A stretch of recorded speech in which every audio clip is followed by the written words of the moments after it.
Okay. I just wanted to sort of run down a couple different examples. There's, with all these different rules in play, there's, as you can imagine, a lot of different setups that you might see. Um, so I just want to run a few of them down. This, I'm sure, won't necessarily be everything that you're ever going to see with these different problems, but I'm hoping this will be a pretty good overview of what comes up. So we got all the different rules. We're going to sort of put them all into play. What happens here, you've got 2x squared y cubed, the whole thing is cubed, and then that's times x to the 4 y squared, and that whole thing is raised to the 4. So what you're going to do here is essentially distribute, right? So use that sort of power of a product rule.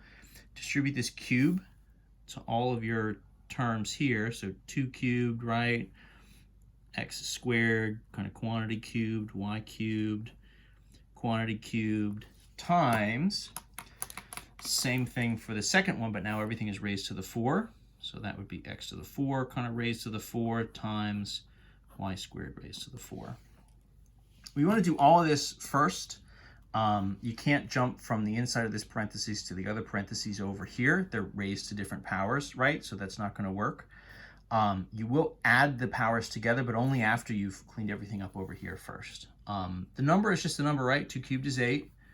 The powers on powers, so that's our power rule. So x squared quantity cubed, we'll have x to the 2 times 3, so that'd be x to the 6. This would be y, right? 3 times 3, y to the 9, times x to the 4 times 4, right? So that'd be x to the 16, y to the 2 to the 4, so that would be y to the 8. And then once that's done and we've sort of cleaned up all the individual sections, then you can say, okay, so x and x, right? That's going to be 6 and 16, so there's 8. This would add together, right? 6 and 16, so that's x to the 22 times y, 9 and 8, so then that's going to be y to the 17. So it takes a minute, it takes a few steps, but we can get there to sort of clean everything up. Just kind of running those different operations down, just kind of like one at a time. If we start throwing maybe some fractions and some negative kind of stuff into play. Like I said, there's a lot of different variations here. So we can do a whole bunch of different things. Let's do, how about 3 x squared y to the 9 over 6 x to the minus 4 y to the 5. So throwing in, right, so kind of a simplify and in theory quotient rule kind of stuff, but we have some negative powers in the mix here. That's okay. What I would say is let's do, right, 3 over 6, right? That'll kind of reduce to a 1/2. This would be x, right? So that'd be 2 kind of minus the negative 4. So you're just going to subtract whatever's on the bottom. So let's just go with the numbers as we have them. And then this would be, right, 9 kind of minus 5. So each of those individually, right? So 3 and 6, that's going to be essentially a 1/2. 2 minus minus 4, that would be 2 plus 4, right? So that would be x to the positive 6. And then y, right, that'll be 9 minus 5 would be y to the 4. So you get kind of a 1/2 x to the 6, y to the 4. You can actually kind of rewrite this as a fraction. You could just bring the sort of x and the y into the numerator, and then the whole thing is over 2. You can kind of rewrite it as a quotient, and you're going to end up with something kind of like that. So a little different, right? You kind of have this negative power in the bottom. It ends up actually shifting up into the numerator. This kind of gets to an interesting thing. Maybe I want to just sort of show you quickly, which is the negative powers almost act like a little reciprocal button, right? So if I had something like 1 over x to the negative 3, what that means, right, is kind of like 1 over x to the 3, but that's really going to be like, 1 times, if you do sort of a flip and multiply, x cubed over 1, we're going to end up with like x to the positive 3 up top. And so in some sense, this negative power, right, if we had it, let me compare this, right, versus just a regular x to the minus 3, right, would just be 1 over x cubed. So if that negative is already in the bottom, it actually does this kind of fraction flip move, and you actually end up with a positive power up in your numerator. That's kind of what's happening here, right? This sort of x to the negative 4 in the denominator is really like an x to the positive 4, right? Minus minus 4 is really x plus 4, right? So you're getting kind of an x to the positive 4 up in your numerator. So that negative power is kind of like a reciprocal button. If you just sort of pop it on anywhere, it's going to sort of flip your stuff around. One of the ways that can show up, let's take something like,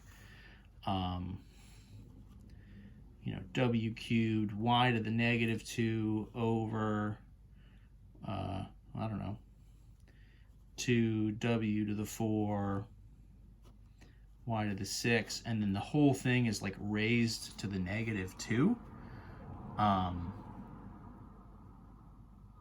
So a couple things that'll happen here.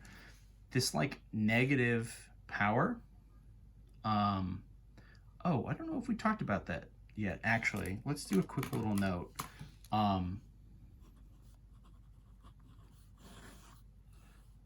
We didn't talk about fractions, but if I have a fraction like this, right, a over b that's raised to a power, the exponent will distribute over the fraction to the numerator and the denominator. So in this case, this thing is a negative 2 would really be the top to the negative 2 and the bottom to the negative 2. It would sort of square the top and square the bottom, in this case, right, to the negative power. This being negative, what I was really getting at here is that the stuff that's on the inside, what this allows you to do is actually take this and flip it. So this negative is kind of like a reciprocal, right? And so the negative 2, what you're going to do is take everything that's inside.